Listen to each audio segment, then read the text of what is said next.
Welcome, guys, to How the Frack We Got Here, a show that takes the news and events of the week and try to make sense out of it all.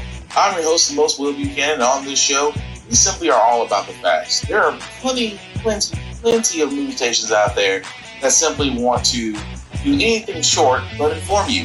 Here at How the Frack We Got Here, that's all we believe in. We go up to the lefts, we go up to the rights, we go up to the middle of independence, we go up to all sides because there's more than one side of a story to everything. And you need to know it all in order to actually formulate your own opinion.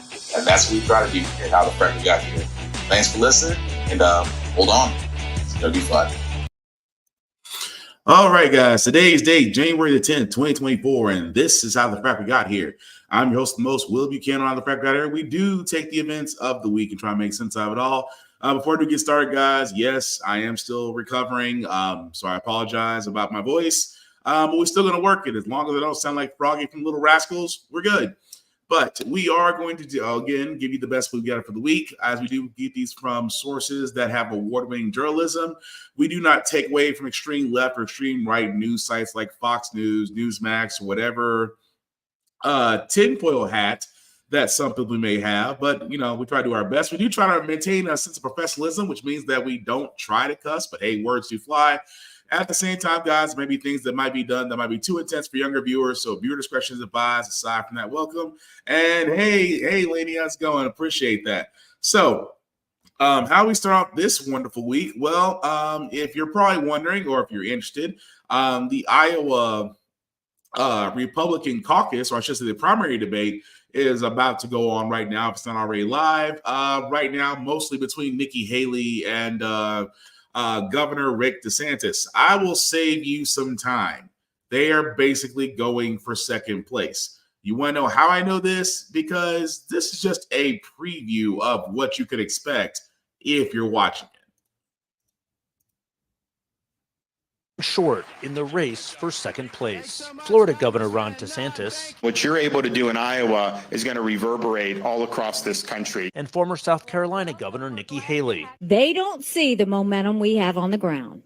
We've got it in Iowa. We've got it in New Hampshire. Not only locked in a bitter fight for the Republican nomination, but for the right to confront Donald Trump head on. Their collision course, escalating for months, has left Trump in a frontrunner's lane of his own, much to the frustration of Republicans like Chris Garcia, who saw DeSantis today in Iowa. I think he needs to go after Trump, and I don't see him doing it. Garcia asked DeSantis why he had gone soft on Trump, a question the governor took issue with. I've articulated all the differences time and time again on the campaign trail. When we caught up with Garcia, he told us he wanted to see DeSantis fight harder. He's going after Nikki Haley quite a bit in ads. What do you think about that? Yeah, that's fine, but Nikki Haley isn't the leader. Donald Trump is. So that's where it needs to be. 12 days before Iowa opens the voting in the GOP primary, Trump holds a commanding lead, yet he's emerged nearly unscathed, at least in the onslaught of attack ads from his rivals. DeSantis and two allied groups supporting his candidacy spent $7.6 million targeting Haley last year in Iowa alone, compared to less than $500,000 aimed at Trump. For her part, Haley and her leading super PAC spent nearly $10 million targeting DeSantis and only $1.5 million at Trump. It's a dizzying back and forth, with allies of Haley mocking DeSantis. You can't beat Trump by trying to be Trump. And belittling the management of his campaign and super PAC. In a world of chaos, the last thing America needs is another dumpster fire. Supporters of DeSantis casting Haley as a flip-flopper. Don't believe a thing Nikki Haley says. She doesn't. And falsely tying her to big-name Democrats. Just like Hillary Clinton, Nikki Haley shouldn't be president. Has Trump been the beneficiary of this back and forth between Haley and DeSantis? Well, I think he's been the beneficiary at some point because obviously the former president has gone after Governor DeSantis a lot, has spent millions of dollars against him. All year long. All year long, has called him names. And now the same thing with Nikki Haley as well. Bob Vanderplat's an influential Iowa Christian leader who endorsed DeSantis, said it's a delicate dance facing all candidates, how to confront the former president who still wields such loyalty in the GOP. If you're ever going to try to peel away the Trump voter to come to you, you can't alienate them. Okay, so that's an issue. Haley is closing strong. raising $24 million in the final quarter of last year, more than double her previous quarter. I've decided we need a governor as a Republican nominee. Doug Stout has studied all the candidates and for now is still torn between DeSantis and Haley. It's bad that it's kind of devolved into something where they both seem to be fighting for second. They're not fighting for second, they're fighting for president. No, they're fighting for second. That's exactly what it is. And yeah, Lenny, you're right. They're cowards. What it comes down to, guys, I'm just trying to save you 2 hours of life that you may want to spend somewhere else. But if you still want to watch the debate, I'm not going to stop you. But that's basically it. You basically have two people that are trying to overtake who's going to be king of the idiots. That's it. This is why Trump sits at double digits. This is why Trump hasn't attended one of these debates since he acknowledged that he is running again for president in 2024. The fact that he's done none of this, led by double digits, and yet a entire pool of who's who of Republicans have yet to match him says a lot. And again, it amazed me, and I keep saying this all the time, Nikki Haley, again, is a woman trying to run an old white man's voting group.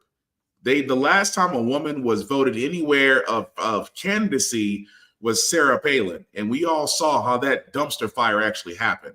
So the fact that she, of course, well, she was a former ambassador. Yes, she was. She was very poorly at her job. Well, she was governor. Again, check her record. She was poor at that. Now, instead of Rick DeSantis, dictator DeSantis, not actually attacking her record, he attacks the fact that she's basically trying to be Trump. She's a flip-flopper, but DeSantis isn't clean either. DeSantis has literally turned Florida into his little mini kingdom. He has turned around and instituted the Don't Say Gay bill. He has turned around and basically took African-American AP history and written it to where he doesn't feel guilty about it. He's turned around and went after Disney World and saw how that dumpster fire went. There's nothing about DeSantis that suggests that he has actually been productive on record nor in people. And let's not forget Vivek Ramaswamy, who didn't qualify for the Iowa debate, is still running around hoping that he can still get in. But with all that going on, Trump is sitting there like, what do I got to do? I just got to come in here, do my little spill, and I'm out. They have to beat me. Because what does it come down to when you think about it, guys? That the GOP is literally saying, and I hate to say this for conservatives, because for those conservatives out there, and I know there's some of y'all who are intelligent, despite the fact that the stereotype out there is that a lot of y'all would vote for Trump in a heartbeat. But the cold hard truth is there is a lot of people that will vote for Trump, even though their lifestyles haven't changed. I keep saying this all the time. The only people that have benefited under Trump are rich people and corporations. That's it. Everybody else that believes their life was better under Trump only believes it because you basically got either a PPP loan that you shouldn't have gotten, or the fact that he was able to get out stimulus checks and that's your claim to fame, which cannot be farther from the truth. I mean, there is nobody on that side I would recommend voting for anyway. But at the same time, you have to look at the fact that each of these candidates has something wrong with them. Nikki Haley, especially, because she can't give you a freaking answer to a history lesson. What'd you say? They will never win if they don't attack him. They could probably get some independent voters or some Dems who don't like Biden if they did. But that's the problem. This is why I say when people wonder why campaign money is such a big thing, is because they love to run these ads. They have to run these attack ads. They have to run these, here's what she said, or here's what he did about this. Do you want this type of person? And you already saw one of the ads right there about Nikki Haley. We already avoided having one woman president. Do we really want another? Which, in my opinion, even if Hillary Clinton was Madam President, I'm fairly sure she'd be doing a better job. I'm just saying. But that's the ads they run. They run these ads to attack each other. They don't run these ads, and the money that gets spent into these things is ridiculous. $5 million, $20 million. If we really went back and looked at it on a yearly basis, how much money goes into campaign ads, we could probably cut some bills. That's all I'm saying. But again, this is the Republican presidential primary. Trump is still somehow in a commanding lead. And as scary as it is that this man, simply put, may still wind up getting the nomination. A man who is facing multiple felonies, multiple counts, multiple court cases, and somehow still may wind up being the Republican presidential nominee. But for all those that are wondering what kind of person you're going to be voting for, here's a guy that's going to talk about the Iowa school shooting and then tell you to get over it. Before going further, I want to send our support and our deepest sympathies to the victims and families touched by the terrible school shooting yesterday in Perry, Iowa. To the entire community, we love you, we pray for you, and we ask God to heal and comfort really the whole state and the pain that you have. This is something that's very unique to your state. We're really with you as much as anybody can be. It's a very terrible thing that happened. And it's just horrible to see that happening. That's just horrible. So surprising to see it here. But have to get over it. We have to move forward. But to the relatives and to all of the people that are so devastated right now, to a point they can't breathe, they can't live, we are with you all the way. We're with you, and we love you and cherish you. We have some big things going in there. I just saw the Supreme Court just before I came. I got some. So I'm just going to stop it there because at that point, it's fairly obvious. The man sat there and was talking about the Iowa school shooting incident that did happen earlier this week. And yet his words were thoughts and prayers. Oh, and we also have to get over it.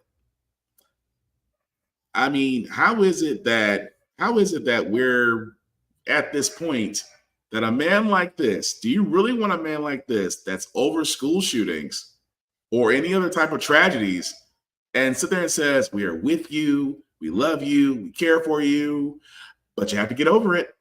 You have to get over it. We got to move forward. If that does not scream lack of empathy from a guy who is still having quite the number of people still want him as president, and he just downplayed a school shooting. And you're right. You can't make this shit up. You can't at all. And yet this is the same guy that they want running the show. But move right along, guys. There's some good news, bad news situation. I'm going to start with the good news first. There's going to be a new food program that's going to feed kids over the summer, which is great. 35 states are participating in this summer school food program. However, there are some states that are not participating.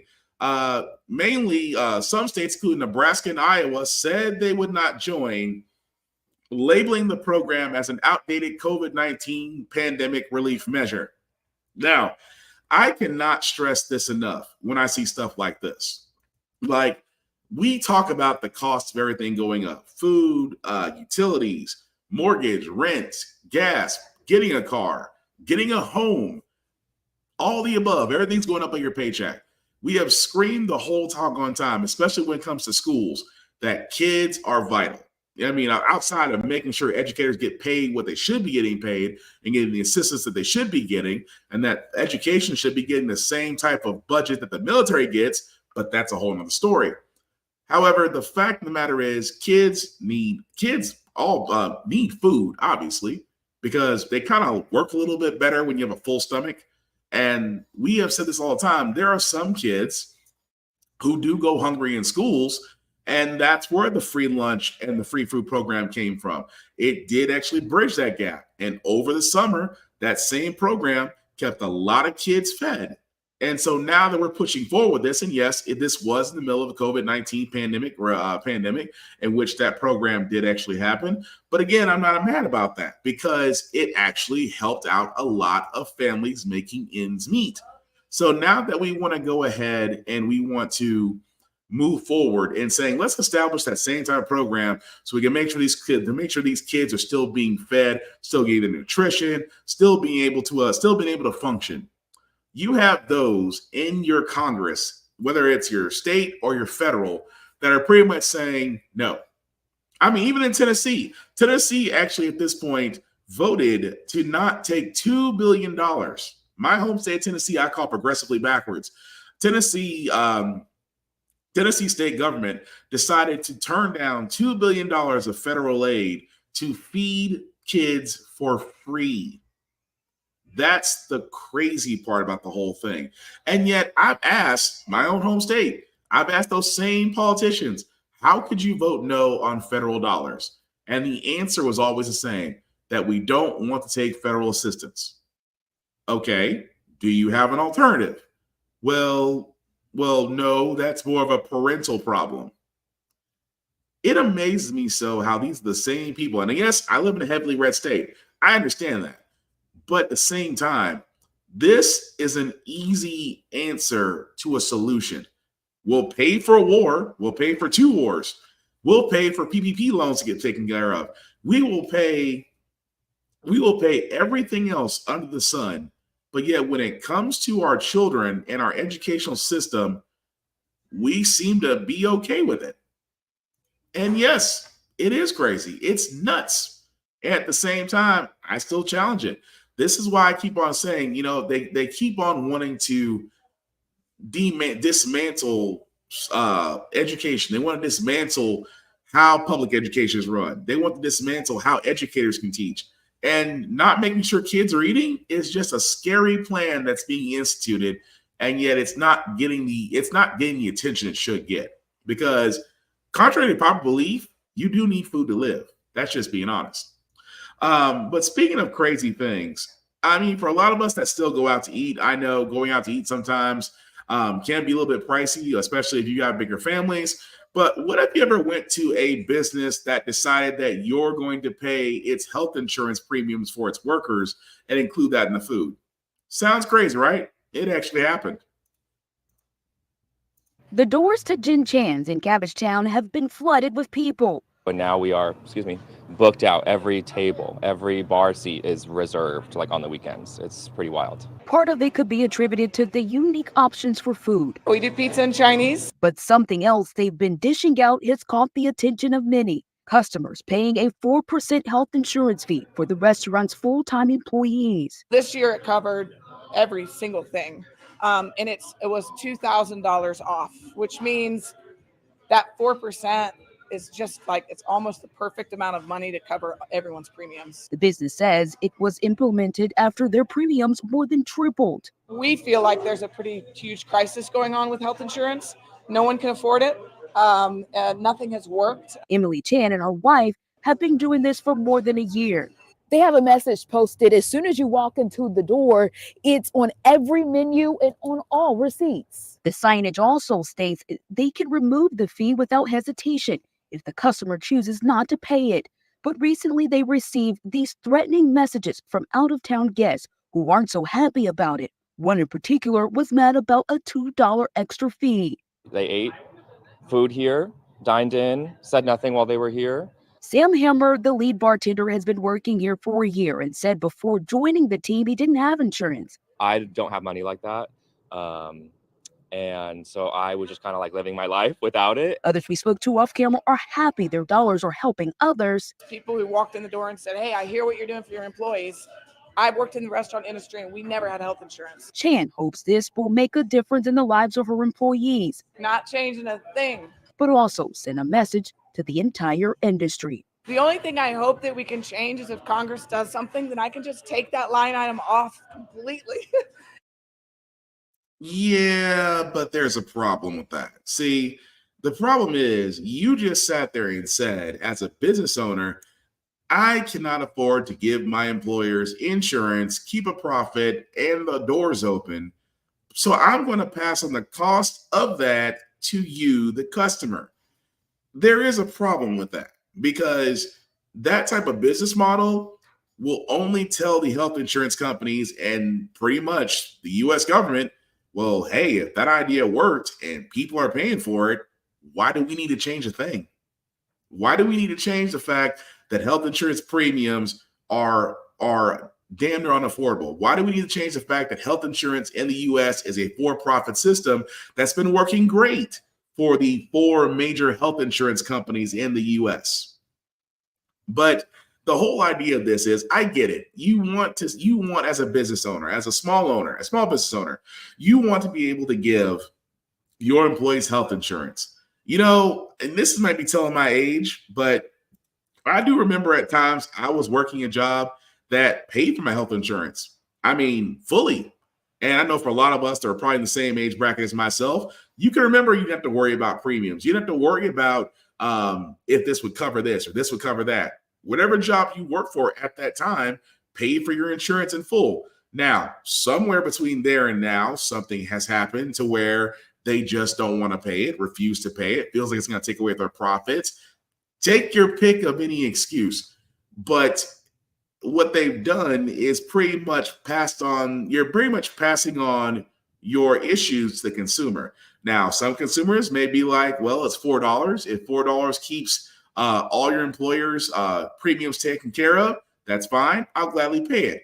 But if you're on the other side, it's like, well, why do I need to pay for something that you should be go ahead and offering to your own employees out of your own pocket because they're working for you and your company? So you're gonna have different arguments on both sides. You mean no copay or free meds? I mean, you didn't have to worry about a thing. That's the thing I'm talking about, lady. Like you and me are probably the same age bracket, but you remember a time where you could walk up to your doctor's office and copay was covered, or you can get your prescription from the pharmacy and it was $0. Your insurance covered it. There was a time where there was maybe there was 1 or 2 things that you may have to pay a little bit of a copay on, but for the majority of the time, you didn't have to worry about it. It almost was an afterthought, really. That's what I'm getting at. And it's amazing now that we don't have that anymore. But I use that restaurant as an example because it's a dangerous example to use, because others will sit there and say, well, if you own a business, if you hire people, then insurance, you have to cover them, which means that you also have to pay for it. And I get it from a small business standpoint. Paying for insurance could more than likely either bankrupt you or you have to raise your prices in food, and that could also lead to closed doors. I get it. But that just goes back to the entire example of what I'm getting to, that health insurance in America needs a massive overhaul. Do not get me wrong. Obamacare, which basically guarantees the fact that you can get coverage regardless of statuses, again, is fine. Do I still think more needs to be done? Yes. And I can go into a whole other discussion of the fact that we should be on a single payer plan, that we should not have a limited drug market here in the US. I go off the fact that, that drug prices, especially for drugs that were actually created using federal funding, should actually be subjected to actual drug pricing, especially if they took federal funding for research and creating said drug. And I also believe that life-saving medication should actually have a cap price. That cap price should actually be no higher than $20. I can keep going on the fact of all those things that should happen with healthcare insurance, but we'd be here all night. But you get the point of what I'm trying to make here. That yes, it is cute that a business decides that we're going to pass on our health premiums to you, the customer, and hope you pay them. But at the same time, what if a company like Chick-fil-A did that? A company like McDonald's, a fast food company like Wendy's did that? Or what if your local grocery store did that? What if Amazon did that? See, that's the point I'm getting at, is that yes, a small business did this, but what's to keep a big business from doing that? And still at the same time, they say, well, we're helping our customers. We're helping our workers. No, you're saving yourself money and still trying to overturn a profit. And again, that's not surprising. What'd you say? Oh, wow, my mom, I think had a copay, but it was low. Yeah, those were the days. I mean, but alas, that's what it is. But move right along, guys. I did want to get to this about the fact that we're eventually going to get to a plan on banning menthol cigarettes. I talked about this sometime last year, that President Biden is moving forward to do a ban on banning menthol cigarette sales. And again, for a lot of people that don't understand this, it is amazing now that they want to move forward with banning menthol cigarettes when a simple Google search will tell you something about this, that for all those, especially if you're my age, you probably remember ads like this for Newports or Kohl's or Salem or even Winston's. But you notice one thing in each of those advertisements, they're directed at a certain group. That's how they've always been. Now, you may get the once in a blue moon guy. You may get the once in a blue moon. They may have some white people targeted, but what have they done? Everything you've seen was menthols and people of color and happy and smoking. Why? Because at the time, that was their advertisement. That was their money makers. And because of the fact of the dangers of smoking, and I know I could go into that with dangerous smoking, I can go back of emphysema, lung disease, heart disease, COPD, asthma, things of that nature, that it took 2024 to finally get a ban on menthol cigarettes. And it's still taking us this long because you still have tobacco companies wanting to fight this, because they sat there and said, if you literally ban menthol cigarettes, you will significantly harm the tobacco industry. Well, that's how it should be, honestly. But again, I digress. But the one thing I also did want to point out is the fact that Democrats in this voting area, again, I'm going to go back to spending again, because you probably noticed why I was mentioning spending so much when it comes to ads. It's not Republicans doing it themselves. Democrats are doing it as well. They're spending $35 million targeting voters of colors in House races, which basically means that the Democratic Party is going to be spending $35 million targeting Latino, Black, Asian American, Pacific Islander, and Native and Hawaiian voters. Why? Because much like the Republicans, they have the hardest time connecting to us. And I know for a lot of people out there are going to sit there and say, "Oh, what have the Democrats done for us? What has Biden done for Black people? He didn't do anything for me." Well, that's going to be the hardest thing that Biden's going to have a problem with. And Biden's going to have a difficult time because, again, Biden did try to move forward with a somewhat of a Black agenda. He did try to move forward with the Voting Rights Act. He did try to move forward with the George Floyd Police Reform Act. Both those two actions were pretty much DOA. Why? The police union, along with Tim Scott, Uncle Tom of the Republican group, killed the George Floyd Police Reform Bill. Why? It would have banned chokeholds. It would have banned no-knock warrants. It would have banned qualified immunity for law enforcement, which means that they didn't have to give a statement until 48 hours later. That means that they can still confer with other law enforcement agents before giving their statement. All of that would have went out the window if the police reform bill went in. Also, the police reform bill would have included extended training, de-escalation, noticing of special needs or different types of backgrounds, things of that nature. It would have also included a mental and psych eval for anyone that's going to go into law enforcement. You can see why the Fraternal Order of Police and police unions didn't want that bill to go into effect, because that means a lot of their people would have either quit or would have washed out. And let's not forget the Voting Rights Act, which, again, the simplest Voting Rights Act you could ever have. Making Election Day a national holiday, which means that you don't have to work on Election Day. You could actually go vote and not have to worry about working and then somehow getting to the polls and still voting. And also, it would have done automatic registration. Why? Because every person that's ever got a driver's license or signed up for selective service is automatically entered in as a voter, which means that you don't have to go to a specific polling station. You don't have to bring a voter ID. You don't have to bring your ID or anything of that nature to get re-registered or change things. You would have been automatically put in. They didn't like that one either, which to me is mystifying. Like, how in the world would something as simple as the Voting Rights Act be a problem? Oh, because Republicans don't like when people vote. That's what it is. But getting back to what I said about Biden, and again, he's going to have a hard time with Black people. I want you guys to watch this, and I'm going to explain where the problem is, not only with Biden, but with every Democrat that decides to come to Black people. If you really care about the lives lost here, then you should honor the lives lost and call for a ceasefire in Palestine. Ceasefire now! Ceasefire now! Ceasefire now! That's all right. That's all right. That's all right. That's all right.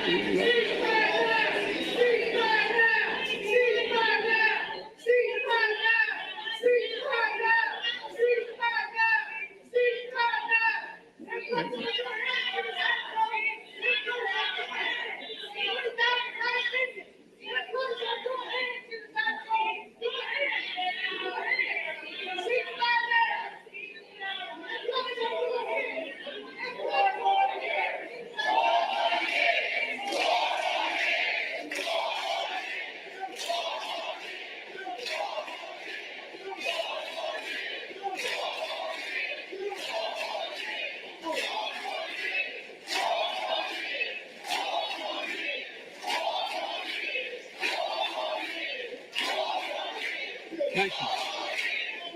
Thank you. Thank you. Look, folks, I understand their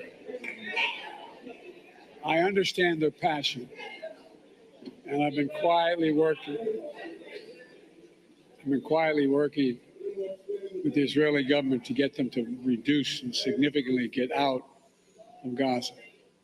I'm using all that I can to do that. Okay, so I'm going to stop it right there just because he's going to go into that. He's going to do an explanation. He's currently, that was right there when he actually went to go visit the same church where Dylan Roof decided to kill 9 black people. As you can see there were protesters there calling for President Biden to do a ceasefire because between Israel and Gaza. Now, look, the thing that kills me is it's like we are funding Israel. No matter how you cut the mustard on this, we're funding Israel. Could Biden have called a ceasefire? Yes, he could. Or he could stop paying Israel. The U.S. could stop paying Israel, and let's just say Israel wouldn't last.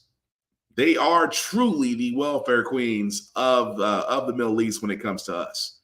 Now, he didn't address that. He said, I admire their passion, but you notice that every time that is brought up, he's like, well, we're working behind the scenes. Israel is bombing Gaza. Israel has been bombing Gaza, has been bombing journalists, hospitals, doctors, and yet you're saying you're working behind the scenes. But leave it to Biden of all places, because like I said, where he's at, Mother Emanuel AME Church. Again, this is the problem I keep pointing out, because again, this is Charleston, South Carolina.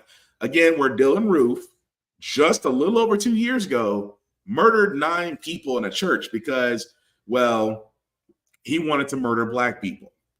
And here's the thing I have about this. Yes, welfare queens. That's the true welfare queen. There's no doubt in my mind about that.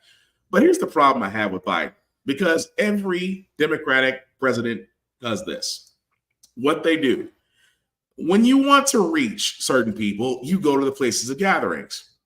I mean, let's be honest, for most affluent blue collar workers, you may see a president go to a factory or go to a farm, or if it's more education based, you may see them at a school, or you may see them at a some sort of STEM area. But for certain people, and I said, and this is just me, and if I'm alone on this, I'm alone on this. But why is it that whenever there is a Democratic president or Republican president nominee, because sometimes Republicans will try, even though they really don't, why is it that they always come to a church for black people? I mean, that's a thing that has bothered me as a voter, but it's also bothered me just as a citizen. Like, you could have came any place else, but you chose a church. But you made sure it was a popular church. And you made sure it was a church with a high-ass population. At the same time, when you have a moment to speak, the things that you say, you don't really say anywhere else. Like Biden did when he had the chance. 17th, 2015, the beautiful souls, 5 survivors, invited a stranger into this church to pray with them. The word of God was pierced by bullets of hate, of rage, propelled by not just gunpowder, but by a poison. Poison that's for too long haunted this nation. What is that poison? White supremacy. Oh, it is. It's a poison. Throughout our history, it's ripped this nation apart. It says no place in America. Not today, tomorrow, or ever. From that day, this nation saw this congregation, this community, demonstrate one of the greatest acts of strength I have ever seen.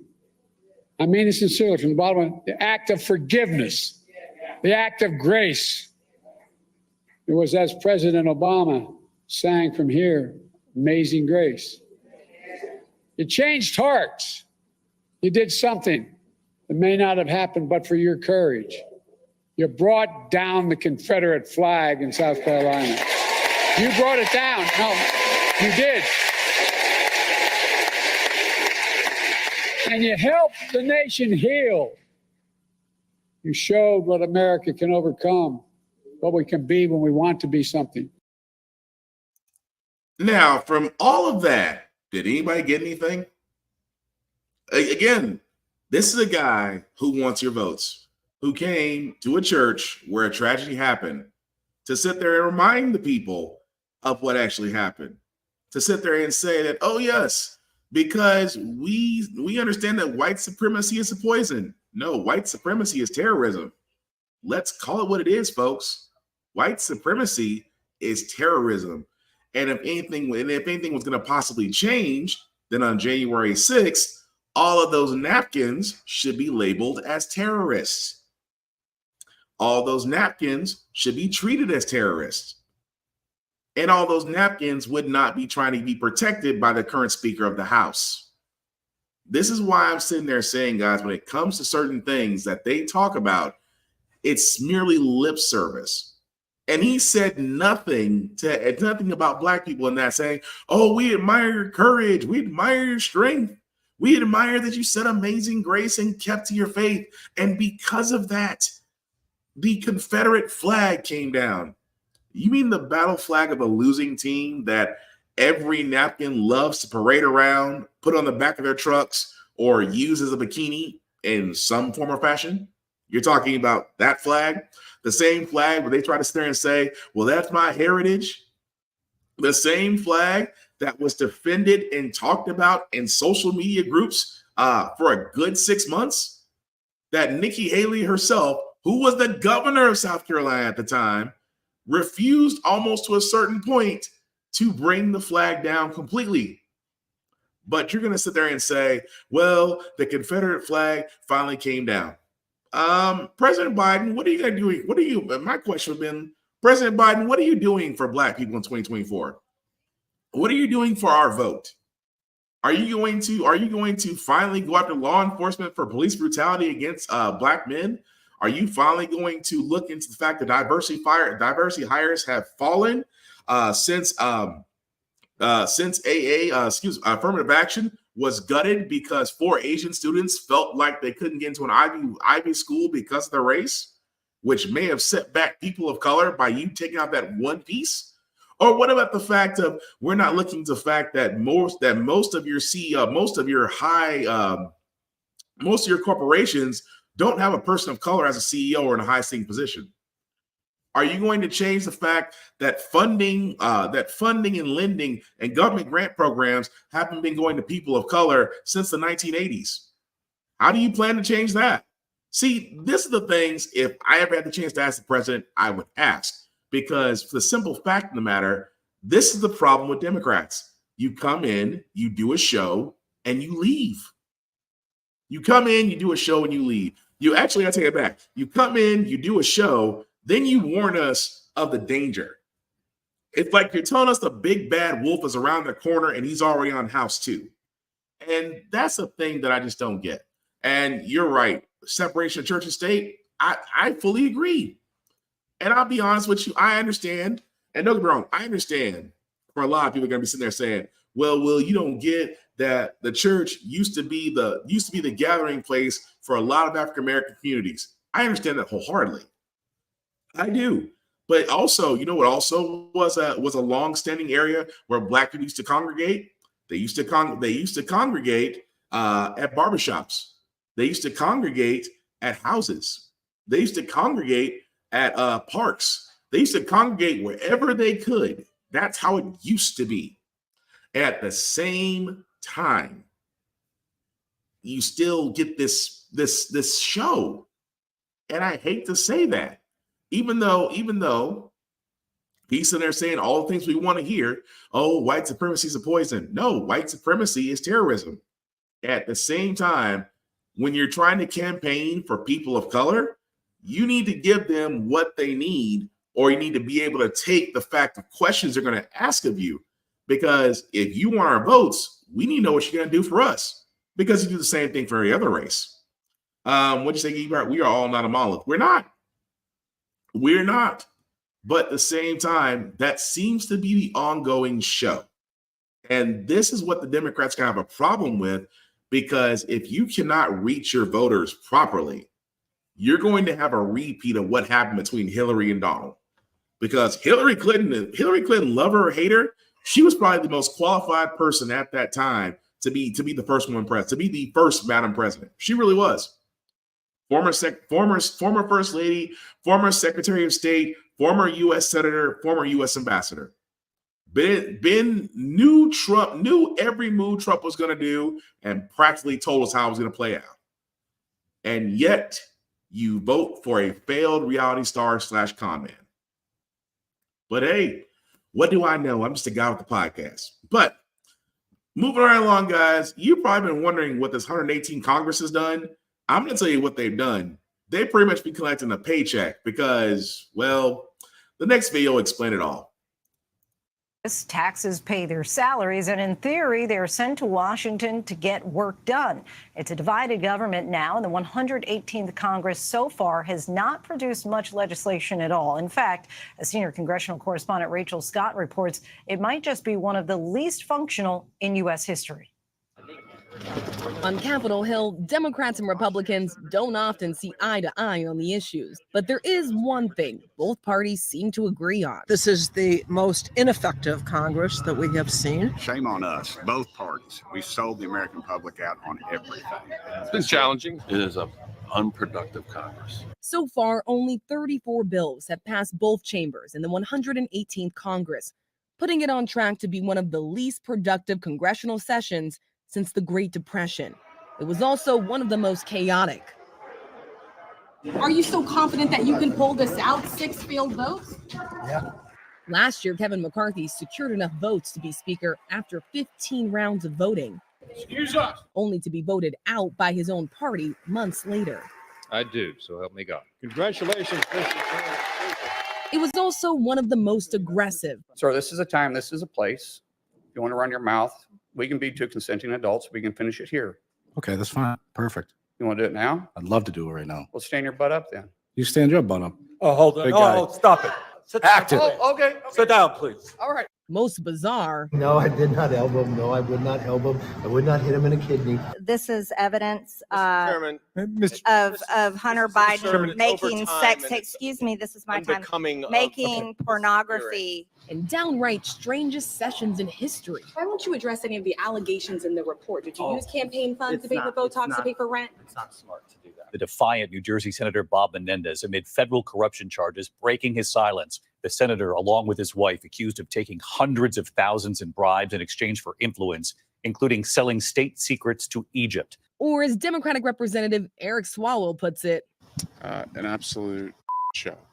some of those 34 bills passed this Congress were non-controversial, renaming veteran affairs clinics and minting a coin to commemorate the Marine Corps anniversary. The House is controlled by Republicans. The Senate is controlled by Democrats. There's a Democratic president in the White House. Even comparing against other periods of divided government, 2023 was definitely not a high watermark for Congress's productivity. And their biggest legislative accomplishments were bills that had to be passed to keep the government funded or to avoid catastrophic default. The 34 bills, a far lower number than previous Congresses under President Trump and President Obama. I want my Republican colleagues to give me one thing, that I can go campaign on and say we did. As the 118th Congress resumes in this key election year, major issues like guns, immigration, and funding for Ukraine and Israel hang in the balance. It's not just about the distance between the parties. A lot has been driven by these internal rifts within the Republican Party, especially in the House. And with Republicans shrinking majority in the House, all members will need to be present for votes, possible bruising impeachment battles against President Biden and top officials. And what is the crime you're investigating? And documents. High crimes, misdemeanors, and bribery. What high crime and misdemeanor are you investigating? The only way forward is a word not often heard on Capitol Hill. Bipartisan compromise. But there's little evidence Republicans and Democrats are ready to do that. They go through their litany of legislation that they've passed, but it's passed the House. It's not become law. Total surrender. We've done nothing. And there's not much hope things will change. So again, 118 Congress.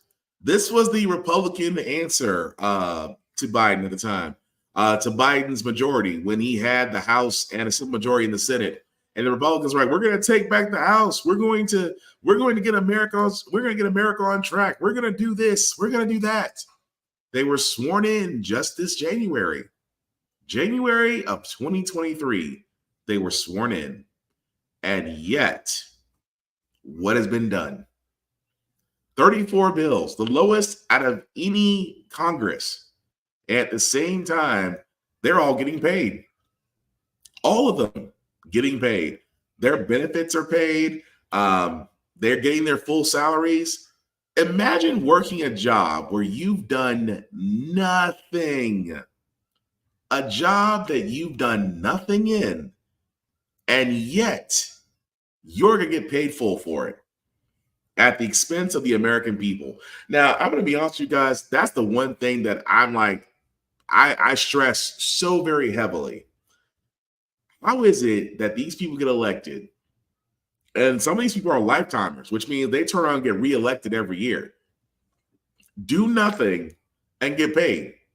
I mean, don't get me wrong. I think it's like $144 a year for a rep, $150 for a state senator. I have to go back and check the numbers on that.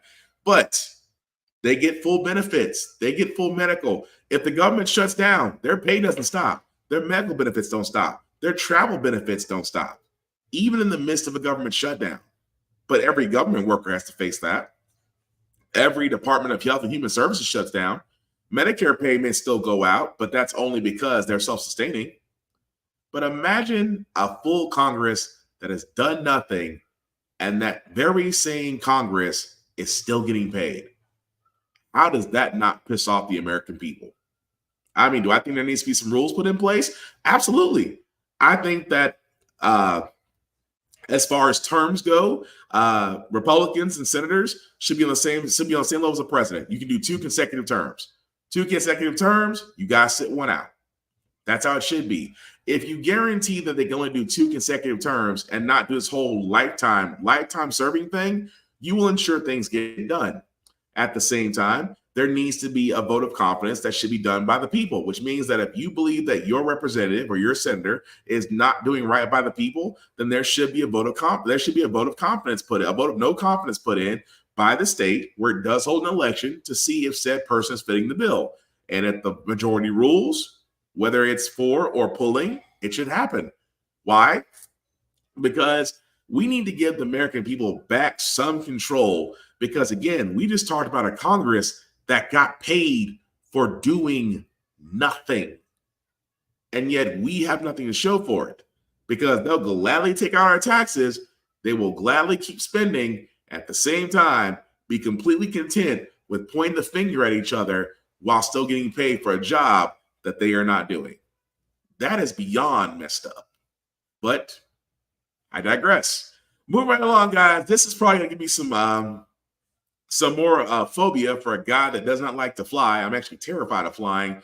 But imagine you're on a plane. And I know for a lot of people, they'll sit there and say all the time, well, safety is flying in the air is the safest way to travel, blah, blah, blah. Yakety schmackety. You can tell me all you want to. There's just something about being up in the air in a tin can that just does not make me feel comfortable. That being said, imagine you're in a brand new plane and all of a sudden one of the doors blows off and you are now making an emergency landing in a depressurized cabin just to make sure that everybody lives. Sounds like an action movie, right? Unfortunately, this actually happened. New images tonight showed the focus of the NTSB's investigation. The gaping hole where a sealed and plugged door hole blew out in a violent explosion as the brand new Alaska Airlines plane was flying at 16,000 feet on its way from Portland to Ontario, California. The pilots wearing oxygen masks forced to make an emergency landing back in Portland. Alaska, 1282, we just depressurized, we're declaring emergency, we need to descend down to 10,000. There was a big boom or a mini explosion in the rear of the plane. Today, passengers described a terrifying flight. Moisture and fluid, almost like a cloud rushing from the front of the plane to the back of the plane. Blew my hat back. Folks in front of me, their hair was blown back. Evan Granger sitting several rows in front of the hole. I didn't want to look back to see what was happening. I knew something happened, and my focus in that moment was just breathe into the oxygen mask and trust that the flight crew will do everything they can to keep us safe. Thankfully, no one was sitting in seats 26A or B next to the hole. But the NTSB chief says nearby seats are twisted and bent. The empty seat's headrest and seat cushions missing, sucked out of the plane. A teenage boy sitting one row forward had his shirt ripped off.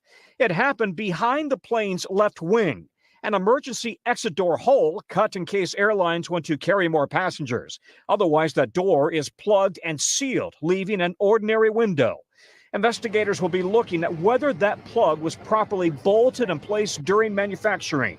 Inside the plane, the wind violently pulled the cockpit door free, slamming it against the lavatory. Damage throughout the plane. Had the explosion occurred at cruising altitude, it could have been catastrophic. Something like that at 34,000, 35,000 feet, it's not just cold weather you're looking at a lack of oxygen and pretty significant consequences very early from that lack of oxygen and folks in the cabin. Tonight, with the FAA grounding the MAX 9, airlines around the world have been forced to cancel hundreds of flights. In the U.S., Alaska canceling 170, United 180, saying it's waiting for the FAA to provide directions.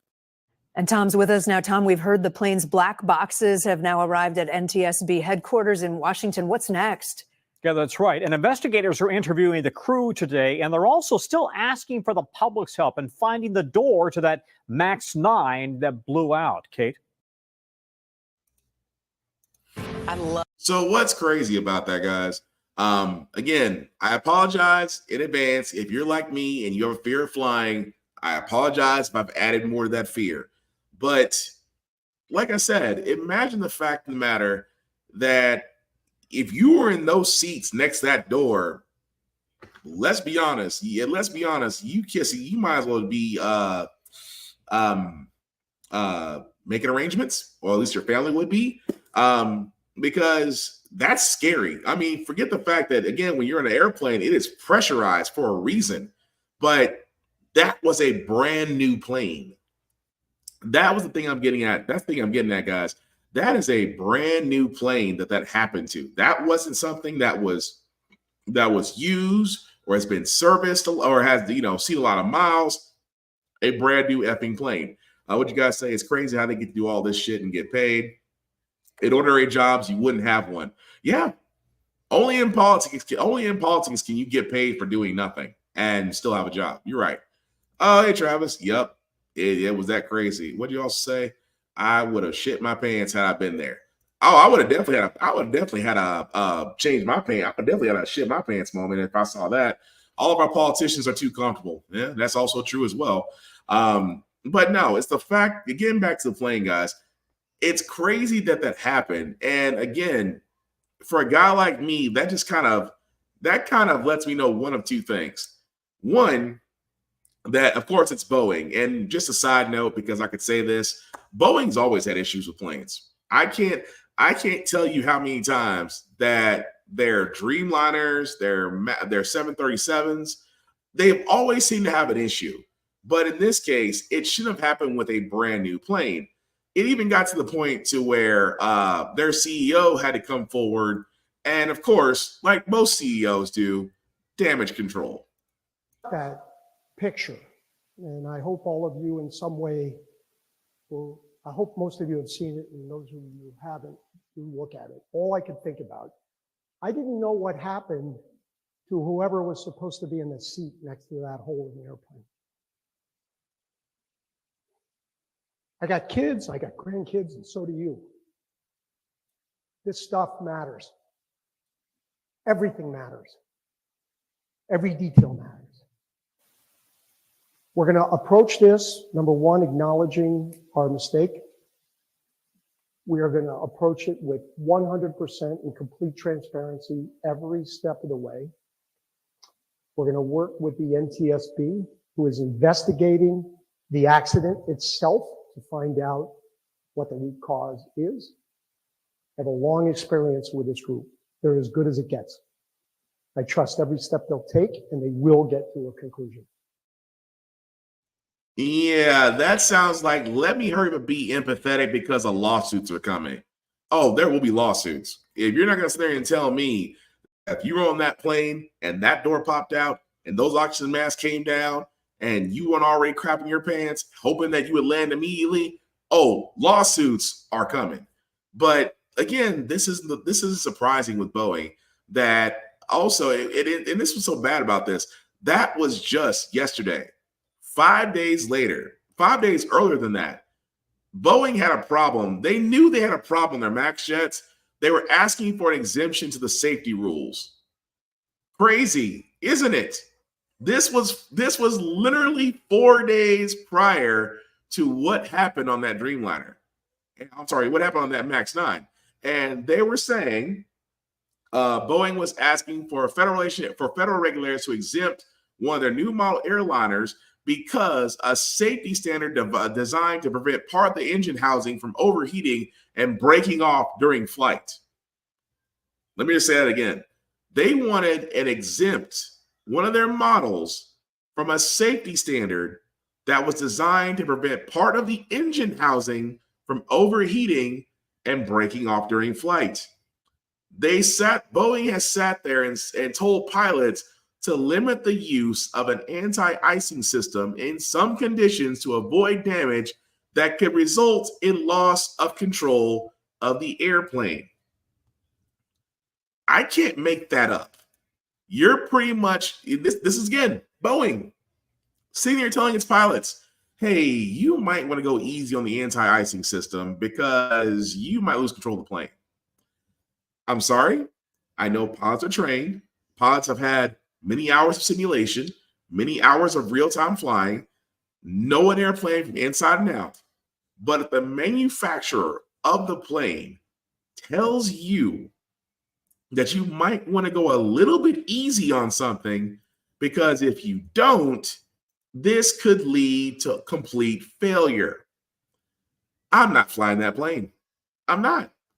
At the same time, it goes back to my original question. Everybody says air travel is the way to go. I'm still waiting on my mass transit rail system. When are we finally going to sit there? When are we going to finally sit there and say, you know what? Flying is cool, but I would rather take a bullet train and get there. It might take me another hour or so to get there, but I'll be on the ground. And bullet trains are being used everywhere. Mass transit systems, even though you might see them up north, especially between New York and New Jersey and Philadelphia, you might see them in Chicago with Amtrak and maybe a little bit in California and a little bit across the mid-states. Why do we not have a multi-state mass trans rail system at this point? Because I would just think, because flying is the fastest way to get there, it's the only way to get there. Quick, to really get there quick, if you think about it. I mean, most people would drive, that's fine, but driving for 8 or 9 hours may not be what you want to do, or even longer than that. But what's your other alternatives? You either get on a plane and risk it in the Boeing plane, or rent a car and drive for a few hours, or drive for anywhere from 2 to 11 hours to get where you want to go.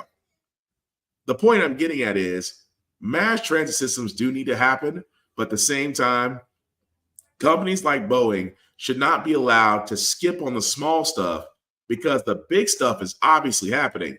And trust and believe there will be lawsuits following that case, because You ain't gonna have me shit my pants and don't think you gonna be paying a pretty penny. That's all I'm saying. But the last story I got, guys, before we get to our feel good segment. Again, I cannot help but find these stories about Black men who were incarcerated for crimes they did not commit. However, in this case, this one actually has the ending it should have, because I keep talking about the fact of when Black men get incarcerated, years are taken away from them, only to find out they've been innocent the entire time and that they should get compensated properly. This actual story gets it right. It has been a long time coming. Ronnie is relieved. He is relieved that finally there is a public recognition and an apology of what was done to him and his family. Ronnie Long was just 20 years old and living in Concord when, as a young Black man, he was accused of raping a prominent white woman. Police built a bogus case, lying on the stand, hiding evidence that proved his innocence and tampering with the jury. Not only did law enforcement officers lie, but prosecutors were engaged in an active campaign to ensure that despite the evidence of Ronnie's innocence, he remained incarcerated all these years, well past the time it was obvious that they had a wrongful conviction.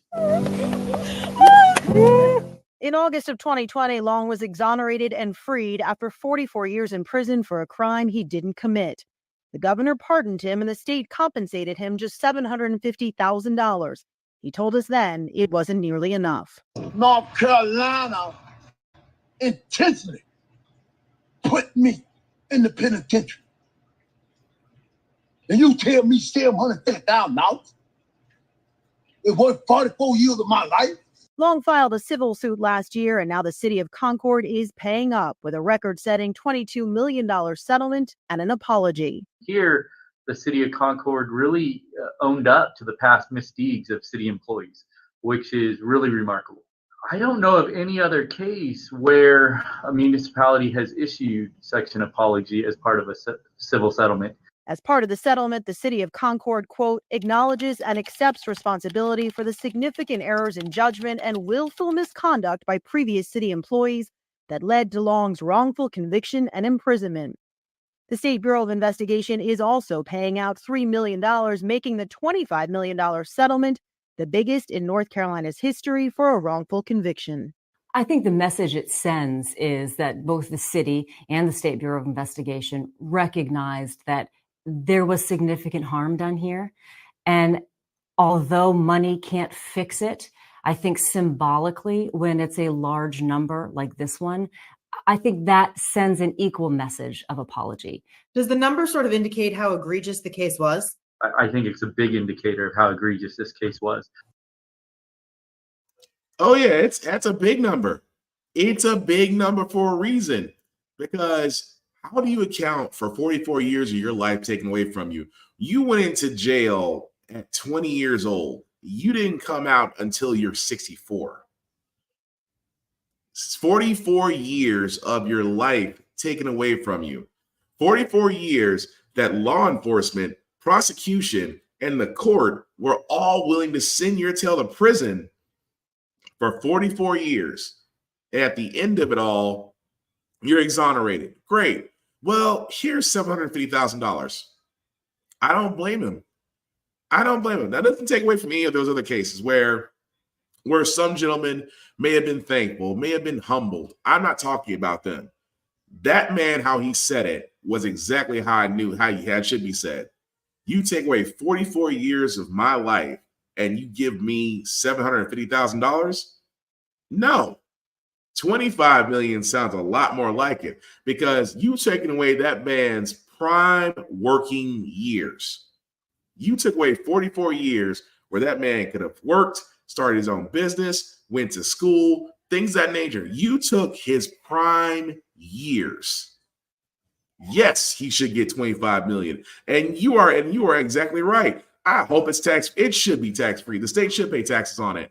But the other thing that I get from that is, if the law enforcement, if the cops are involved, if the state prosecutors that are involved, if anyone is still alive that is involved with sending that man to prison, why aren't they facing charges if they're alive? Now, again, 44 years could be a lot different, but I would think that outside of exoneration, those that actually led to his incarceration need to be facing justice. But again, guys, we keep finding these stories, and I'm going to keep bringing them up because these are stories where we literally see Black men being incarcerated for nothing that they've done. Years are taken away from them.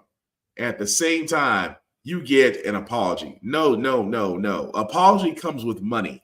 Apology comes with zeros. Apology comes with those that put these men in jail, in prison for no reason, are the same ones who should be serving the same crime that they try to put those men in there for. That's what it should be. But I don't blame that man. Get that $25 million, sir, and live your life. Because, like I said before, a good chunk of his life was taken, and no amount of money ever bought back a second of time. Yep, I completely agree. Apologize to these nuts. But that being said, guys, we are going to move on to our feel-good segment because usually on How the Frack We Got Here, we do cover a lot of things that are doom and gloom. Sometimes make these old faith in humanity, but hey, it's Wednesday, it's hump day. We're trying to leave you guys out some good notes, some good vibrations, some positivity. And this doctor who's retiring, I'm going to be honest with you. I hope when I'm 60, I can move like this guy. I'm living my best life. We're back now with our play of the day and one doctor making the most of his retirement announcement. Lara has that for us. Good morning. That is an understatement. Good morning to you, Michael. So this doctor is ready for a night at the Roxy. Frankly, Dr. Philip Masterson rolling into the sunset, if you will, celebrating his last day as an emergency room doctor with a new set of wheels. Oh, his wow. 26-year-old daughter, Nicole, capturing the moment. Her dad's been an ER doctor at a Dallas hospital for 30 years. So, guys, you can imagine the pressure he has worked under for 3 decades, but now it's time to let it roll right off his back. He's got some skills there. He's got a little nervous the way he's moving out there. Not me being in the ER. Yeah. Feeling that. Dr. Masterson's retirement celebration comes just a few weeks out of his 70th birthday. He's been roller skating since 16. I know. Wow. 7 years young. And people on TikTok are just loving his energy. One person said, I just know he was great with his patients. He must have been. I mean, what a wonderful energy he's given us this morning. All I can sit there and say is, when I do I want to be like that. That dude was moving. And also at the same time, that's not the only time that man has done that in the ER. I'm just saying. But definitely want to make sure that Dr. Philip Masterson, happy retirement, sir, because again, Black don't crack. We just season well because we've been seasoned from our souls. That being said, guys, that's gonna basically cut it for here, guys. Again, I apologize for my voice. What do you say, Kelly? At the skating rink every Sunday. Oh, I can't laugh right now. If I laugh, my chest is gonna hurt. But thank you guys for putting up with me. My voice is getting back. Like I said, I had a cold. Thank you to my lovely wife, Kelly, for being my nurse and taking care of me. I love you completely dearly for that because she put up with somebody who's very stubborn when he gets sick. So definitely want to give her a shout out. But anyway, wrapping this up, guys. Like I said before, thank you all for watching, for liking, for letting you know this is live. I certainly appreciate that. Some shameless plugging before we get out of here, guys. I always do want to shout out to my boys, especially my buddy Bond at Big VZA Dot. You can definitely check him out, Big VZA Dot on social media. He does have his own space. He does have his own YouTube page where he does beats for shows, for game shows, for songs, things of that nature. Definitely check him out, Big VZA Dot on all social media. Of course, as for myself, guys, you can find me BlackBox447 on all the socials. I usually do reviews on everything that I watch, that I read, even gym stuff. I have to get back to the gym, but once this cold is over, I'm going back to the gym. I miss it so terribly. But also, guys, like I said, reviews on everything. Also, definitely check out my buddy Geek by Heart at Geek by Heart on all socials. She and her husband do great work. She actually covers a lot more than that. We usually call her the Degree of Horror on our other show, Blurred's Eye View Podcast, with our other compadres. You can catch us every Tuesday and every Thursday at 7 p.m. Also on there, wherever podcasts can be seen or heard. But definitely check out Geek by Heart as well. Also check out Always Record TV, where you can see my handsome mug there. So shout out to Travius for that one. Aside from that, guys, the last thing I do want to point out is the link. Well, not the last thing, because I still got one more thing, but the link at the bottom, if you copy and paste that link into your browser, it'll take you to the link tree that's the YouTube and Facebook groups for all of my podcasts. How the Frack We Got Here, get bitten off of those podcasts. Like, share, subscribe, tell people about it. Word of mouth is the greatest tool we have in finding the algorithm. As my friend Kira would say, F the algorithm. But again, we do better once we share it. And, you know, we don't want to hide something good. Like I said, this show is about encouraging you to be active, to be informed, to know what's going on in your community. That's the whole point of this show, and I'm hoping it reaches you guys. But the last thing I want to talk about, guys, is the fact of we see many other streaming shows out there, streaming services, Amazon Prime, Hulu, Netflix. We see them drop content, add content, and we've seen them recently go up in price. And you're probably wondering, like, you know, or like I am, do I really need all these streaming services? Well, there is a streaming service that I'm a part of, that my friend Laney is a part of, and that many other friends of mine are a part of. It is basically called Blurred Station. Now, what is Blurred Station? Blurred Station, as I like to call it, is what Netflix wishes it could be. It is a streaming service for people of color and for blurs to enjoy. What do they have? They have comics. They have anime. They have movies. They have TV shows, basically made for us, by us, for us to enjoy. I cannot tell you the immense amount of talent that is behind this.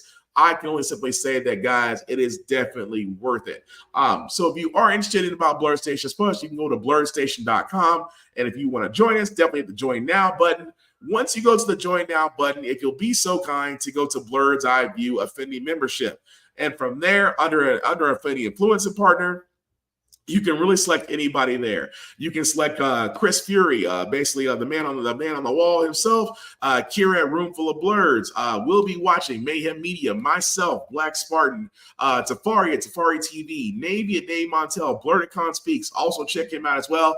And of course, Laney at Geek by Heart. You can select anybody there that helps us out tremendously, and then select the Affinity membership, which is $10.99 a month. Yes, $10.99 a month that you can sign up for Blurred Station and enjoy it. You know what $10.99 a month it gets you? It gets you Blurred Station, and then you can still get something to eat.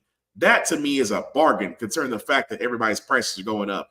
And you're also wondering about the Affinity membership. Well, the Affinity membership, guys, is that if you pay $10.99 a month for 36 months at Blurred Station, what that means is you have the opportunity to own a piece of Blurred Station. You get the ability to own a piece of a media giant. Is what it should be. And trust me, if you ever want to own a piece of Apple TV, of Amazon, or Netflix, and you don't want to go through E-Trade or Fidelity Investments, or Merrill Lynch and pay an assload amount of money just for one share, this is much easier, and it's only going to grow. I'm only telling you guys this because that's how much faith I have in it. And definitely like, share, and subscribe to everyone. Thank you so much, Laney, for that. But again, check out Blurred Station because, again, there's so much there. And I love the fact that it's for people of color, that it's for blurs and nerds. And again, it's going to be great. Hope you enjoy it.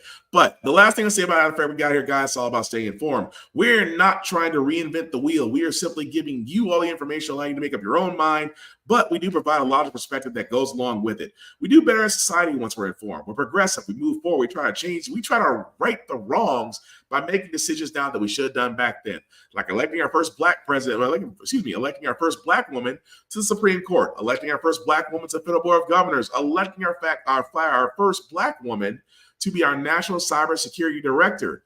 All great things. We don't learn from history. We are doomed to repeat it. That's when we keep asking ourselves, why does everything go up but our paycheck? Why are we electing different politicians but still getting the same game in Congress? Still same old game in Congress. And most importantly, how the frack we got here. Again, guys, thank you all for watching. Thank you all for putting up with me and my voice. I certainly appreciate that. Keep the conversations going in the chat because I want to know what everybody's thinking. But above all else, be nice, be kind, be patient, be loving, be accepting, be forgiving, and most of all, be active. Take care of yourself, take care of each other, guys, and we'll all get through this. Peace.